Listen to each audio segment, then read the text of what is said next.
Hello everyone, this is Yarkus, and today we are going to be playing Cataclysm Dark Days Ahead. For those unfamiliar, Cataclysm Dark Days Ahead is a very in-depth zombie survival apocalyptic roguelike. We're going to be doing something a little unconventional today, and we're going to be doing a meat grinder. For those unfamiliar with old school revival tabletop games, a meat grinder is when you have a bunch of pretty much random characters. You don't really put a lot of thought into them, you don't create them yourself. You put them in an extremely difficult starting scenario, and then whichever one survives is the one you play for the actual campaign. I'm doing something very similar here. I've created a completely random character inside of a My Go encampment, which is a horrifying tower of flesh filled with freaks, and my goal is to survive and escape. If this character who I've created does not make it out alive, well then, it's time for the next one. And I'm going to keep going until I get someone out of here. From there, we can see what the world has in store for our survivor. Now, I have not yet looked at our character. Let's see who we're going to be playing today.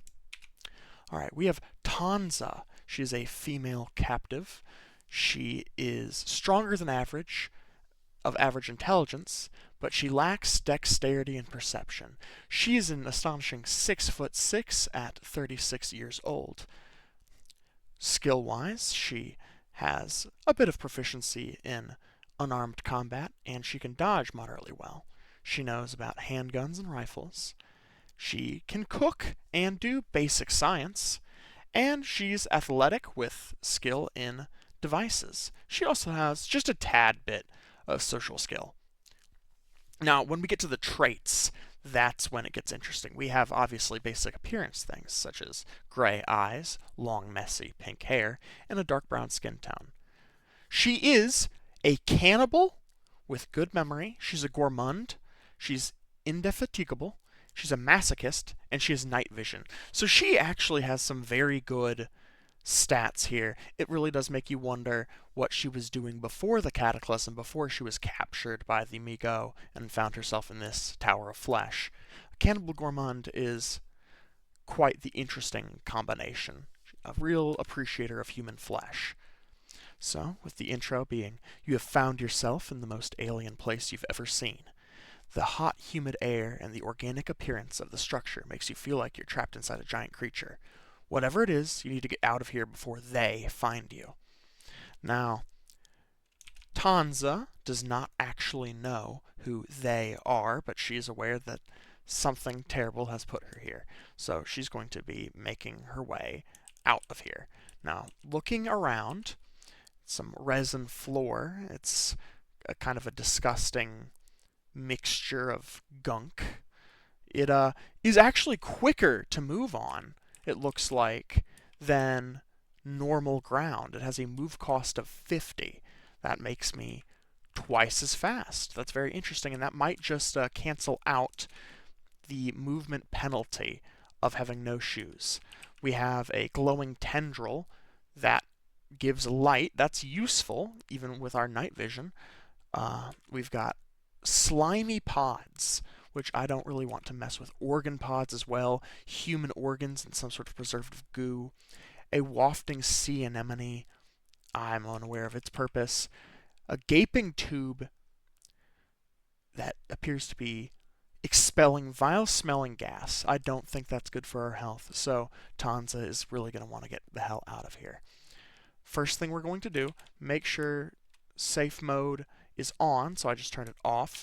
Need to turn it back on. Safe mode, for those unfamiliar, means if we see an enemy, it will prevent, say, if I'm not focusing particularly well and I'm just walking in a direction, it won't let me just walk into a wall and then let an enemy kill me. It'll alert me that my character can see an enemy. Now, for now, we have a comfortable level of heat, which is good considering we have absolutely nothing on us. We are naked. We are unarmed. It appears that they didn't really give us anything when we came through. It appears over here in our log on the right-hand side of the screen that there is an NPC in here with us. There's nothing I can disassemble. Okay. Nothing in my diary. I don't know where that NPC is, but that is a quirk of the game that it tells you if you start in the starting scenario next to an NPC, it lets you know everything that they are wearing. And Astrid Boom Boom Simpson putting on their mandibles, skeleton plate, and skeleton claws, that is a mutant. I do not want to meet Astrid Boom Boom Simpson. She sounds kind of disgusting and hideous. So what I'm going to do, I just need to pick a door to go through. I'm thinking we're going to want to go left. Oh, that is a lot of yelling. And immediately I'm afflicted. Yeah, the smothering air. The air in here smells like vinegar and mold. It is closing in and smothering you, making it impossible to think clearly. That's rough. Makes me weaker, less dexterous, impedes my perception and intelligence, and makes me 40% slower, which is extremely bad. So if I look over here, hot air sauna, foul smelling air, this is just a terrible place to be. So I'm going to just be moving. I hear a piercing wail from the northeast. So what I can do is I can look. I've been doing this a little bit, and I can look over at these sounds, and it'll tell me what I'm hearing. There's a splorch, a piercing wail, another piercing wail, a third piercing wail. If I had to guess, and if Tanza had to guess, that really sounds like the guards or some other collective of beings in here are going to be on their way to get me for my act of escaping. So I'm going to move down here. Oh, man. Shuffling from down that way. I don't know what could be shuffling. Tanza is not really sure. A closed resin portal. A triscupid hatch of some sort of damp, flexible, resinous material. This one is closed tightly, but it looks like a firm push would cause it to snap open. I do not want to go through the strange resin sphincter, but in the interest of not meeting whatever is doing those piercing wails, we don't really have a choice. So Tanza's going to open the door, and I'm going to peek forward where I kind of just lean in, looking around, just peeking my head, not fully stepping into the doorway. Another gasping tube, another glowing tendril. I don't immediately see anything bad. I'm going to peek again. Okay. If I go through here, it could lead out. It could lead somewhere worse. But considering how many noises, it sounds like other prisoners maybe, all the way down here, there's another prisoner. So that makes me think that's definitely not outside. Going to come through here some more. Gonna move up here. Peek again. We don't see anything yet. I'm walking because I want to maintain stamina. Something, it would be very bad. Ooh. That was a mistake on my part. I'm blinded. I'm going to take a step back. From the east, piercing wail. That's footsteps. Those are my own footsteps. Okay, why am I blind? Probably because I just stepped and saw a very bright light. Oh, what is this? Dazzling. There's something in here that is not good. I'm closing that door, and I'm really hoping whatever is in there doesn't follow me. Another noise up here. Footsteps. Okay. And the piercing wails are coming from this door right here, which makes me extremely reluctant. However, there's no reason to believe that the door down in the room it came from doesn't also lead to them. So what I'm going to do, I'm going to actually crouch to make less noise. It'll make me slower. Now, a little bit of mechanics for those unfamiliar. My speed, seen in the top right corner, I currently have a speed of 60. It has a base of 100. That is the amount of movement points I have in a turn. A turn lasts, within the confines of the game, 1 second, and once you spend all of your points in a turn, your turn ends. You can go into debt, and what that means is until you have enough points again, you don't do anything. So let's say I spend 110 points in a turn when I have my base 100 speed. I take my turn, and then I start my next turn immediately after as normal, but I'll only have 90 points. However, if I took an action such as swinging a heavy sledgehammer that had a cost of 250 points, I would take the action, and then spend 2 full turns doing nothing, before in my third turn I would resume with 50 movement points. Now, what that demonstrates here is my speed of 60 and my move cost of 132 points as crouching. I'm slow right now. However, I'm going to be making significantly less noise crouching, and projectiles will have a harder time striking me while crouching. What I'm going to do is I'm going to open this door, and I'm going to peek inside. No immediate threat seen. However, there's this thing, a llama. Just a normal llama.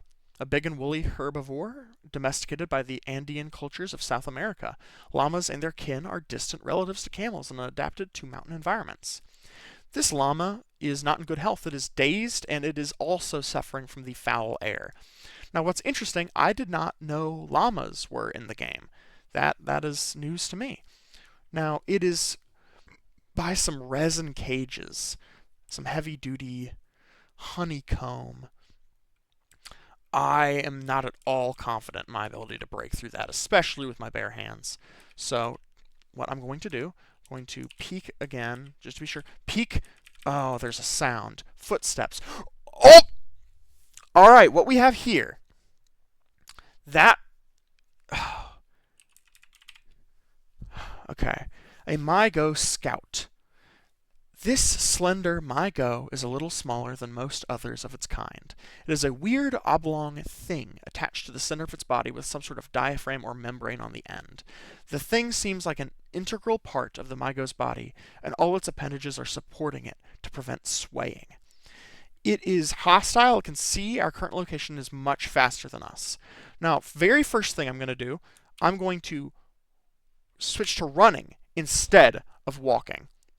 However, I've been knocked to the floor, and my torso is in bad shape. If I look here in my effects, I've been knocked to the floor. I'm rapidly losing blood. I'm nauseous. I'm happy, likely because of my masochism. I'm staggered. Of course, moderate pain, which makes me even slower. So I'm not doing so good. However, my stamina is very good. I should have looked at the traits earlier. Let's see here. I have higher cardio fitness and maximum stamina than others. What that means is I can afford to run for longer, especially considering my higher than usual athletics of 2. 2 athletics is nothing exceptional, but it is better than 0. That's for sure. So what I'm going to do, I'm going to try and stand. I can't. Safe mode. I stand up. It is right next to me. This thing, this freak of nature, I do not think I'm going to beat it in a fist fight. So I'm going to... Oh. I don't feel good about Tanza's chances here, but she is going to run as quick as she can, and she's going to be killed. Tanza, yes, she blows. Oh, Tanza's shot in the head and then in the torso, blowing her to pieces. Her last words are likely, "Ah!" She survived a total of 1 minute. Now you can kind of get an idea of what I mean when I say this is a meat grinder. Alright everyone, welcome back. This is our second attempt at escaping the MyGo encampment. It is a very similar scenario to last time, so I won't go over the exact same things. However, this time we have a new person. This is Sherilyn Cheney. She is not particularly strong, but she's very dexterous, of average intelligence, and has a perception of 9, which is slightly above average. She is overweight, but that is more representative of not being at a calorie neutral. She has extra calories. She is okay in lifestyle. She's 5'10". She's 21 years old, so younger than Tanza. Skill-wise, we have nothing in the way of combat skills. She has a dodge skill of 5, but that is a reflection of her dexterity of 10. Your dexterity adds half to your dodge score, so it's your skill plus half your dexterity. On the bright side, she has marksmanship of 2 and a little bit more skill in that she has 55% of the way to level 3. So she can do general ranged attacks fairly well. She also knows a good deal about submachine guns, rifles, and shotguns. So she's well familiar with the range. She knows how to shoot. That's very useful. She has a bit of background in survivalism, so wilderness survival. She can build and craft to a degree. She knows electronics as well. She has a degree of athleticism. That's nice.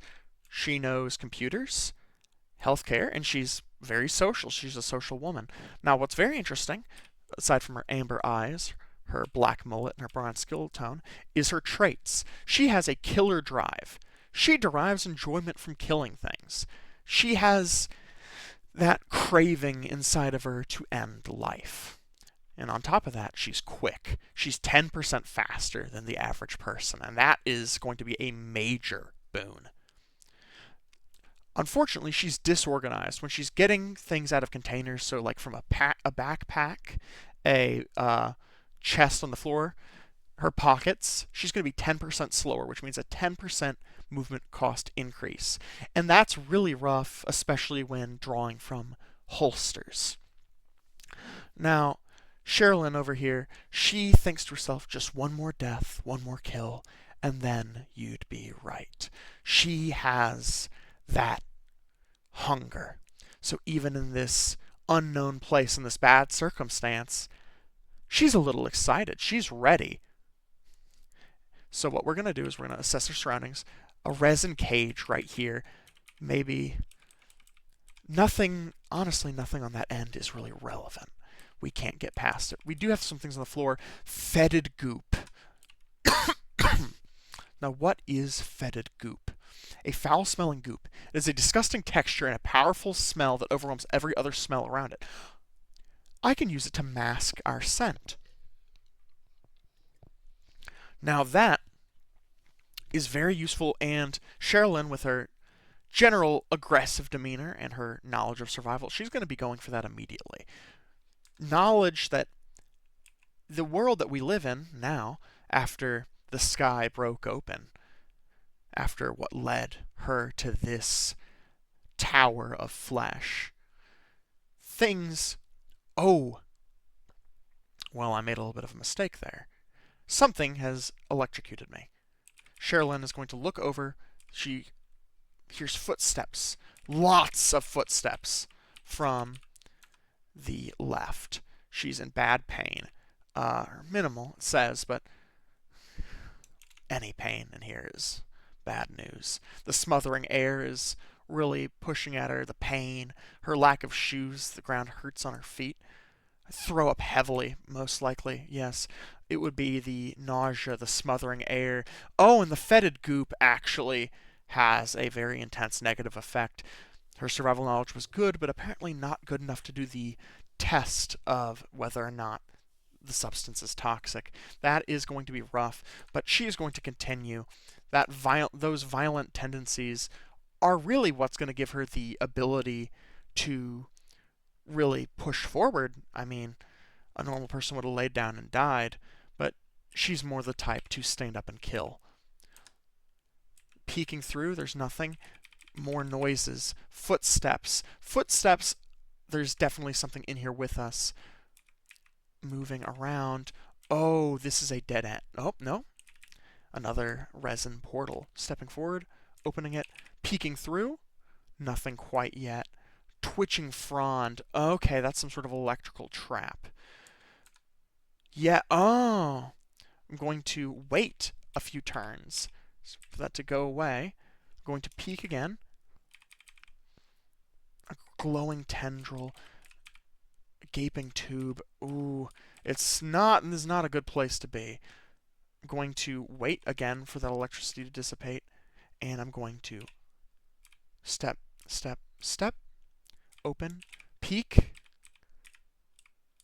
more glowing tendrils, resin and organ pods, an open door.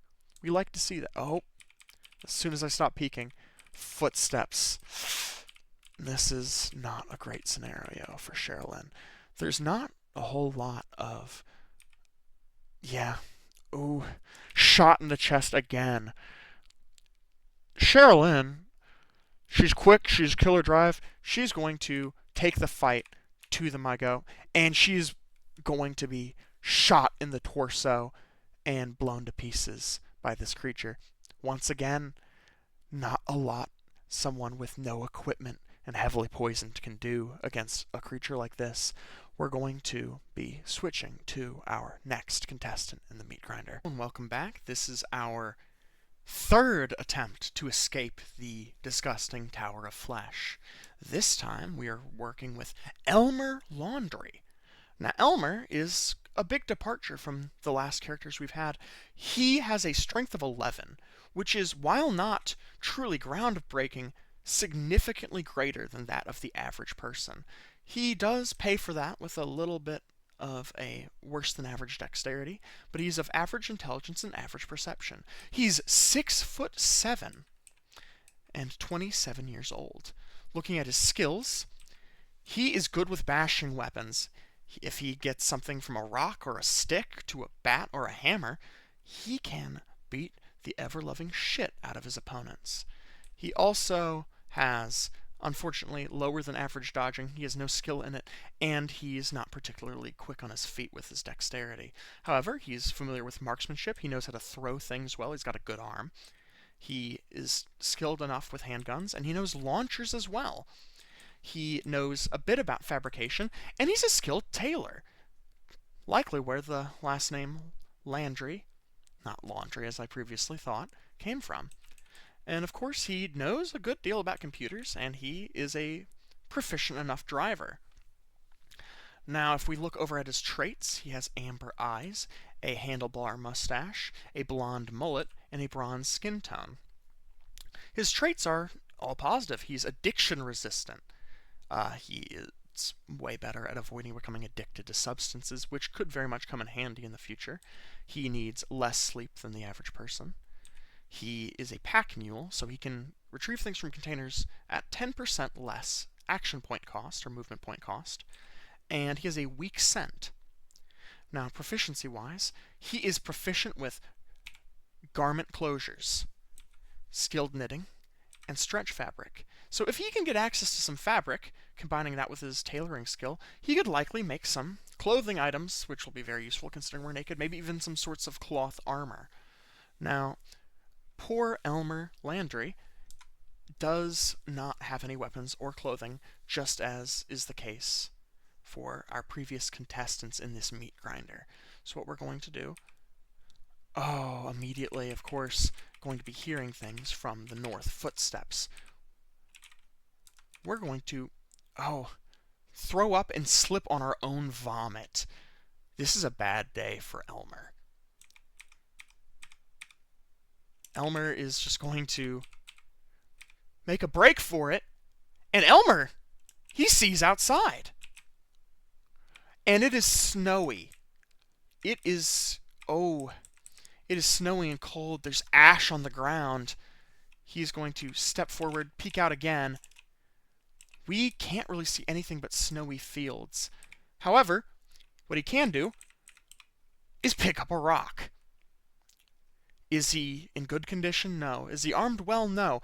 But Elmer can say something that our previous two fighters could not say. He is outside and he has not yet made contact with the enemy. He's going to preserve his stamina, and he's going to just walk out of here. Just walk away.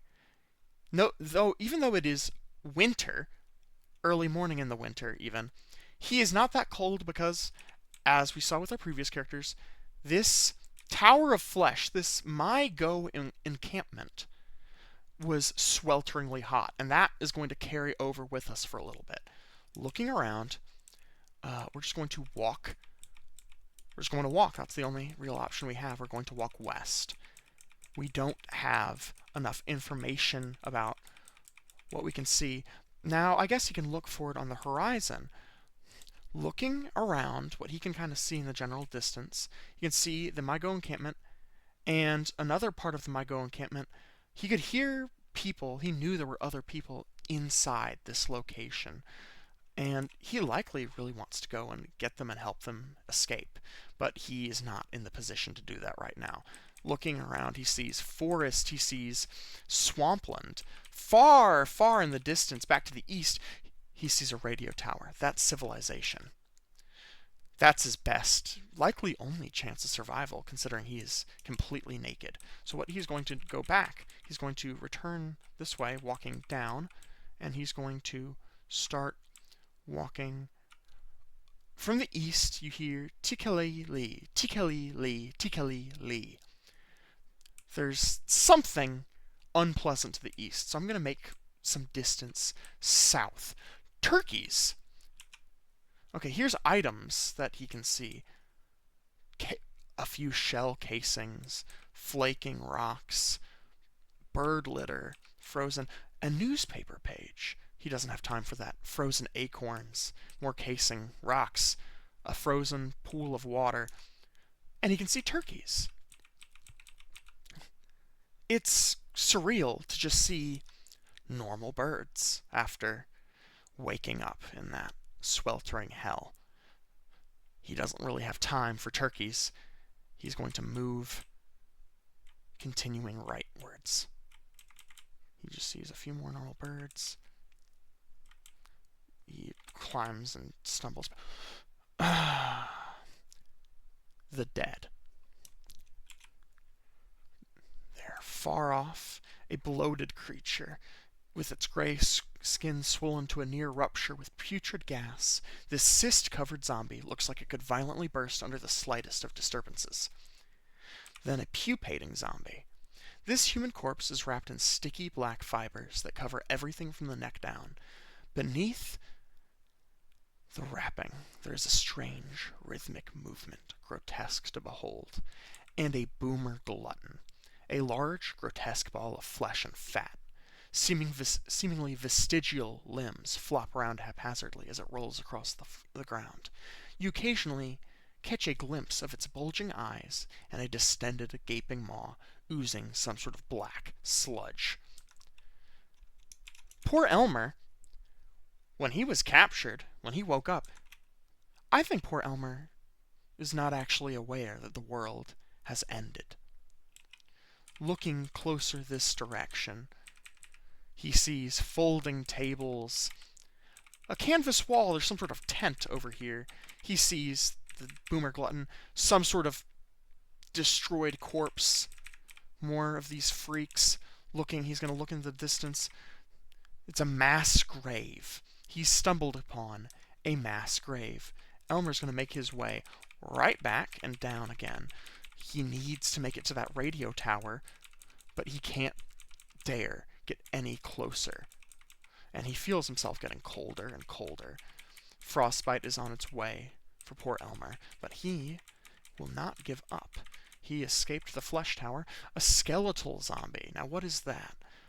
A monstrous overgrowth of ossified tissue has replaced this zombie's rotting skin with an organic armor of dense bone. Large clumps of black goo seep from its joints as it shambles aimlessly, with sickening, crackling sounds filling the surrounding.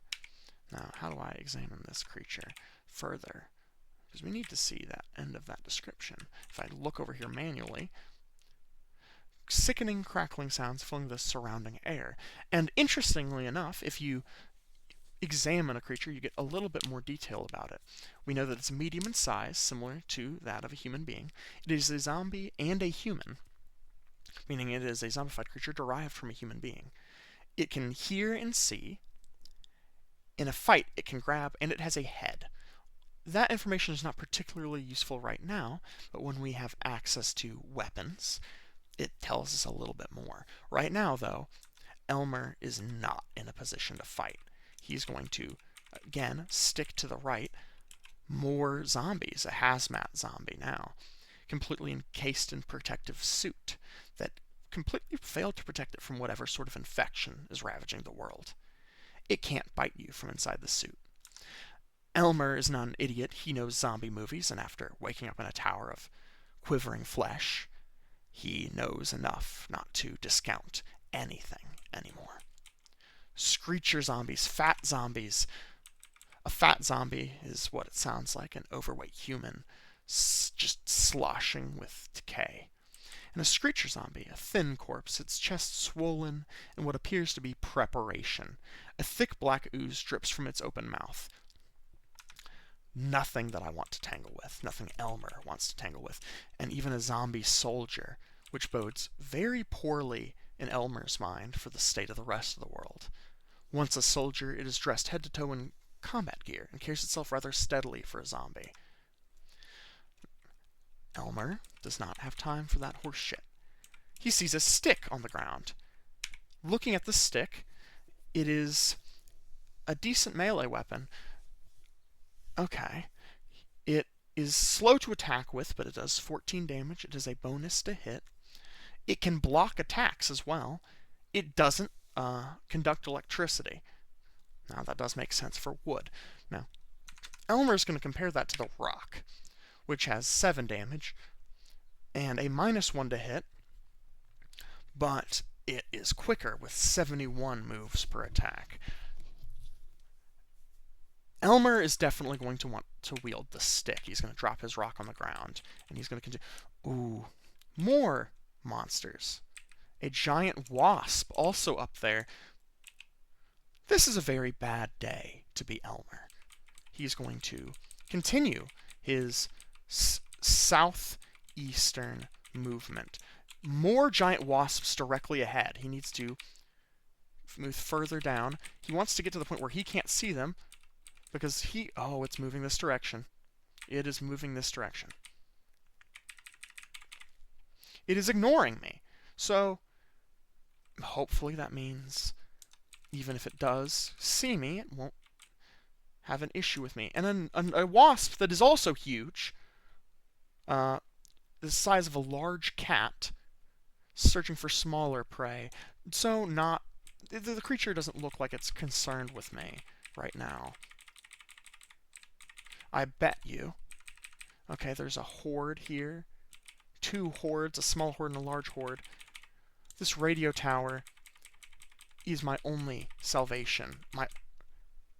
Oh, Mr. Wasp, I really do hope that you are not. Oh, you're tracking me. Oh, that's not good. I'm going to run away. Even if it uses stamina, I need to put distance between it so it doesn't decide that I am a worthy kill. Looking back towards it, is it still after us? After Elmer? It is tracking, but it doesn't seem like it personally wants to attack. But, okay, a wasp guard. What is a wasp guard? Okay. Faster than me. A mutated wasp worker buzzing around the nest. While her foraging sisters are relatively content to leave you be, this one won't hesitate to attack anything she considers a threat to the nest. Don't linger. Oh no. The radio tower, it looks to be infested with wasps. Looking towards this radio tower, you can see splatters of bug blood, frozen bones that look very human, puddles of blood. There's no salvation at the radio tower. The next best option is following this trail, avoiding the wasps, and moving towards the apple orchard that I can just barely see in the distance. What I'm going to do is activate auto travel mode. Now this is a very useful function. It is by default not keybound, so for new players I highly recommend going into the key bindings and setting this up. What auto travel mode does is it automatically moves your characters around obstacles. Now in precise situations such as combat and life or death, you don't want to have this on. But if you're moving through some sort of forest or very compact, cluttered areas, this will prevent things such as just repeatedly walking into a tree and wasting your movement points. I have in the past in my own games done this, and it has cost me my life as I tried to flee a horde and instead ran into a tree over and over again while they just got closer and I couldn't figure out how to get out of there. So, if we don't want that for Elmer, we're going to turn on auto travel mode and we're going to move through here, dodging these wasps. Elmer, not even a point evaluating these wasps. Let's just get out of here.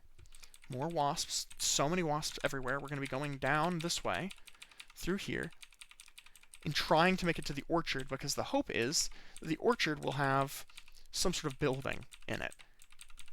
And I'm going to freeze to death very soon if I can't get to this orchard. An opossum. Oh, wasp right there. I'm going to retreat. I'm going... Please, please do not be angry at me. Okay, it's ignoring me, but I'm going to... I respect wildlife. I'm going to keep my distance far away from that critter. Alright, once again, going to be trying again to get close without provoking any wildlife. Now, where are you, big old guy? Okay, I don't see him right now. He's up there. He's ignoring me. It's not my business. He is a giant wasp and I'm a naked man. This is basically his home. He's in charge. I'm trespassing here. I can see in the distance a extremely decayed, rotten zombie. I don't like that very much at all. Surely there has to be some sort of building here. I'm going to give the zombie a wide berth. Oh, but I also have to give the wasp a wide berth. What is that? Elmer does a double take. A dissolute devourer. Zooming in here so you all can see it. Human bodies fused together into a colossus, with heads and limbs sticking out of its bloated body.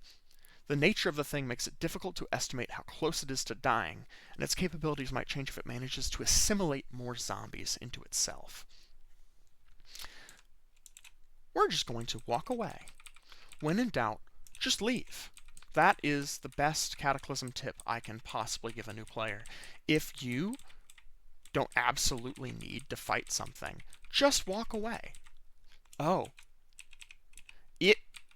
They can see Elmer. Elmer is going to just walk, and he's going to try and lose them.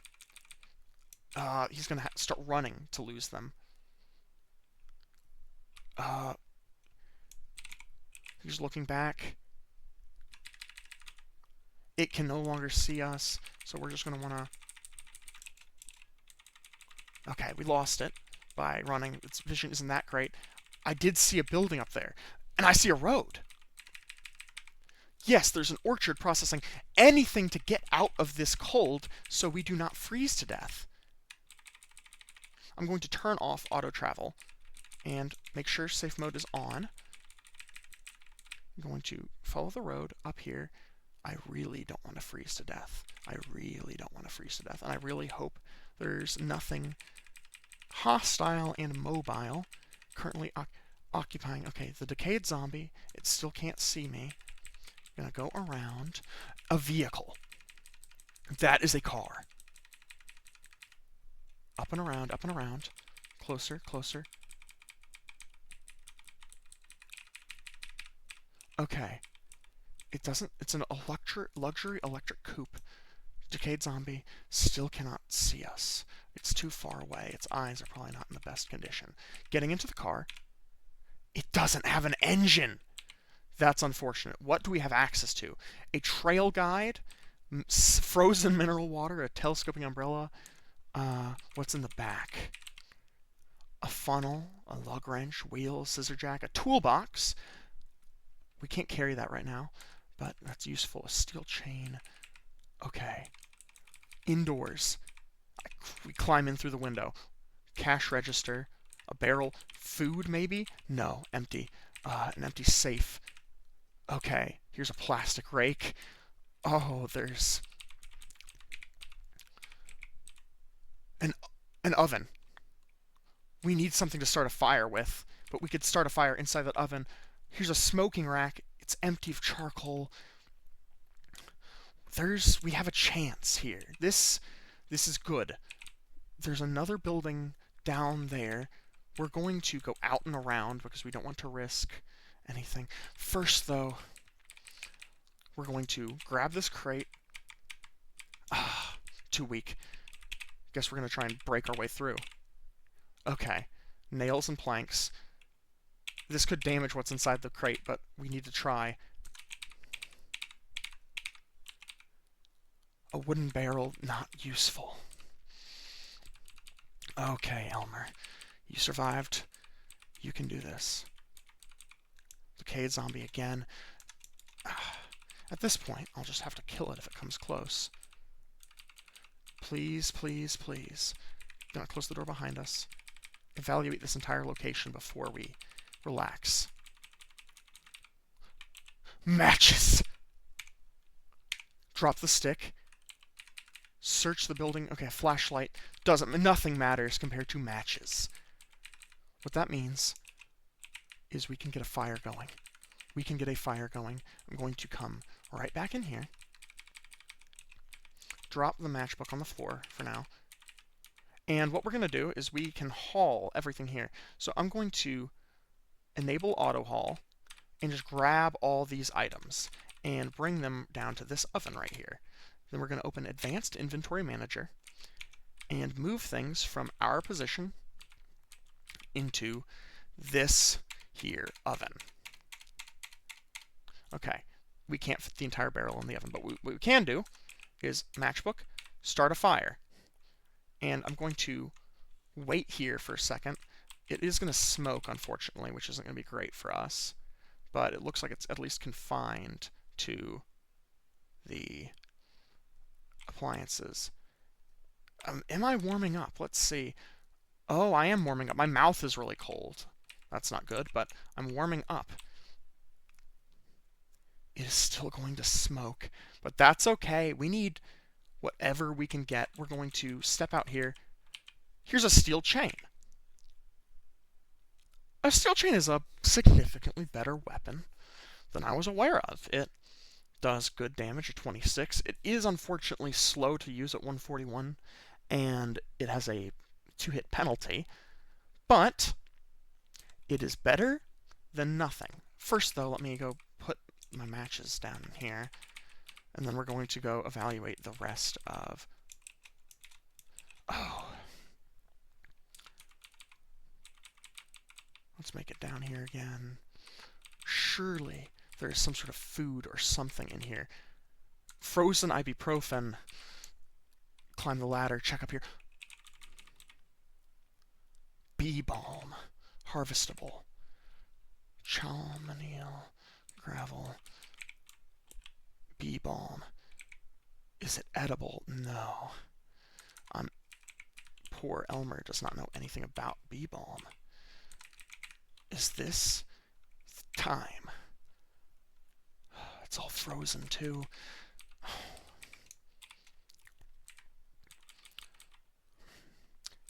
It's time for some difficult decision making. Elmer is going to have to slam many of these here crates with his chain. Take a minute to catch his breath. He needs anything. Clothing, something. A plastic rake. Smash it down, and he's beating these crates so hard it's damaging his chain. It has a mark on it now. It's scuffed. A wooden step ladder. Useful, but not enough.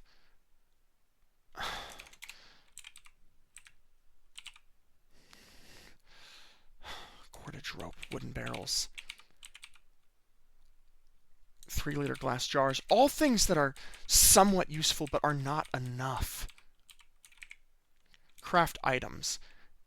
Oh, he knows a good deal. Real quickly, I'm going to all the known recipes, mark them as red. That way, if we actually learn any new recipes, I'll be able to tell. Okay, let's see. He knows a good deal, actually. He knows pipe bombs. He knows 2x-swords. Oh, if I could get access to a wood sawing item. Glass shivs. He just... Clothing. He needs clothing.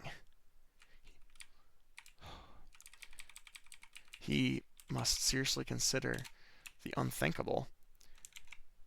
He's going to smash open this crate, wield the plank, because a plank is... Oh no, a plank is worse than a steel chain, even a damaged steel chain.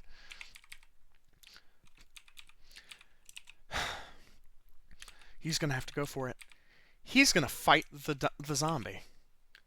Oh, it's moved a good deal. Oh, no. If he fought the zombie, he'd have to get within visual range of the Devourer. What can you see over here? An old mine. He does not have many options. Anything. He needs clothing. It is the winter. He's going to make his way towards this mine. He's going to make his way towards the mine. There's a patch of sand over here. Okay. A rust zombie. Another new type of freak to deal with. A zombie impaled with a multitude of metal fragments, each covered with a thick layer of rust that seems to propagate to other parts of its body. You can't remember the last time you got a tetanus shot, so it'd be best not to let this thing touch you. Elmer, that would be lethal. We need to remain outside of its combat range. Peeking around. What is that? A rust fist brute. This brute of a zombie is covered in rusted metal detritus. Chunks of metal smashed through its arms have deformed them into hammers. Ooh.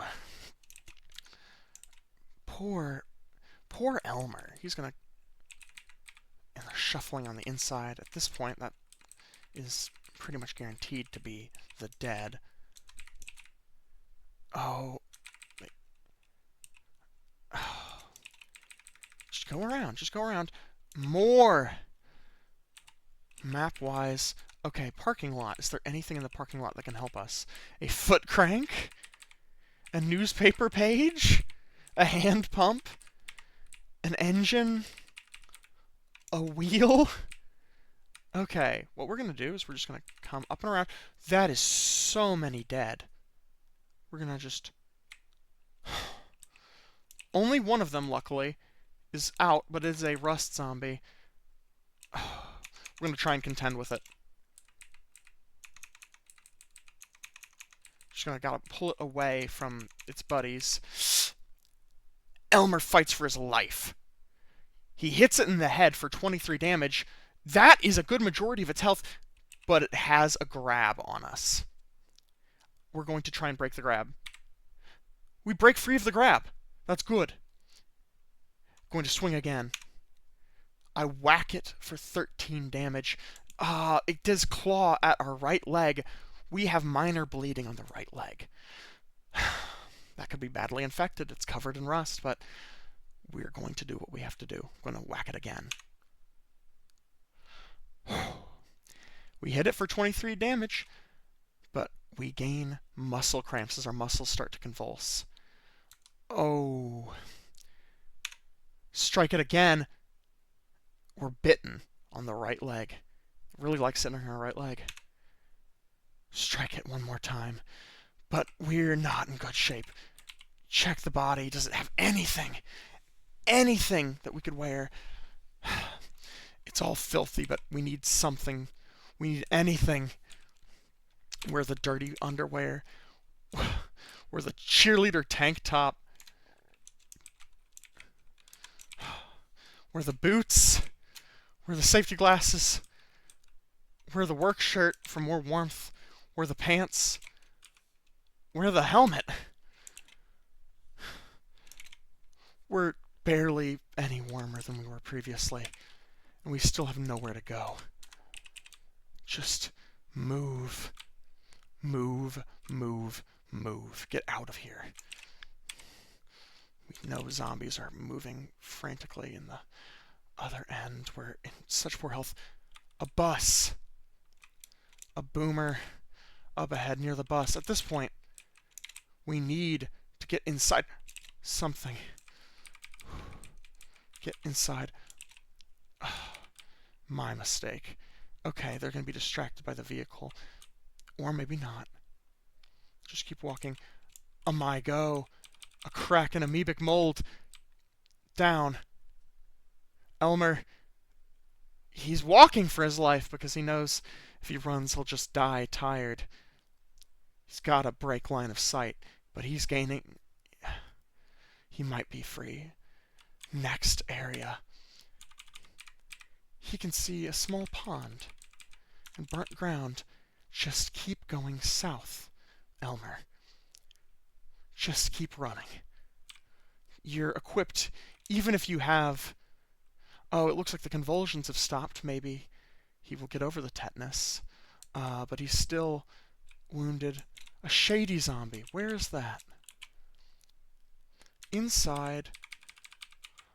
Another mine entrance. We've learned our lesson with those. We're going nowhere near that. Come on, Elmer. Come on, man.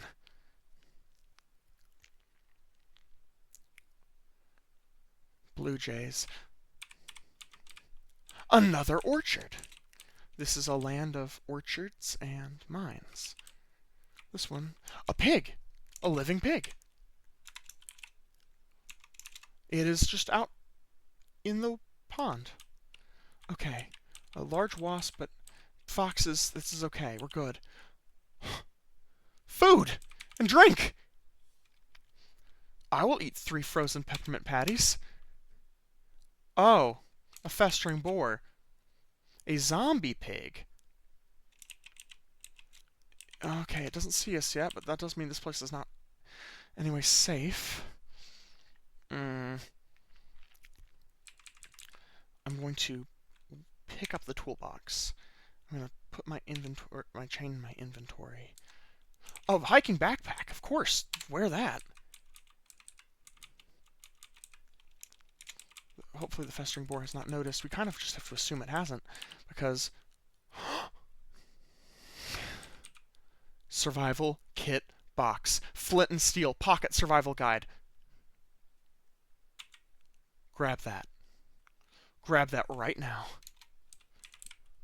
Is there anything else? Small pocket knife. It's the festering boar. It's nearly dead as well. Okay. We're getting into this building right here. Closing the door. Checking it for hostiles. Nothing, nothing, nothing. Hydrochloric acid. I don't know why it's here. We don't need that right now. A chocolate drink. A frozen chocolate drink. Eat another peppermint patty. Take that chocolate drink with us. We're going to heat that up as soon as we find somewhere. Climb up top to... Okay, okay. What crops are being grown? Bee balm, and thyme. Once again. Go down. Go around. What's in this car? An e-cig. A lighter. Granola. Does this car start? It starts. This car starts. Turn on space heater. Close the door. Sit in here a moment. Are we heating? We're heating up. We're warming up. Elmer might live. He's at a comfortable temperature. Elmer might live. Oh, he's unhappy. Oh, he's unhappy. He's in terrible condition. He's wearing filthy clothes. He's in a damaged car in an orchard in a world that's ending. But Elmer might live. And that's where we're going to end off today. If you enjoyed, please leave a like and subscribe. Please let me know if there's anything you'd like to see or if there's anything you think should be done differently. Criticism is always appreciated, and I will be seeing you on the next video. Take care.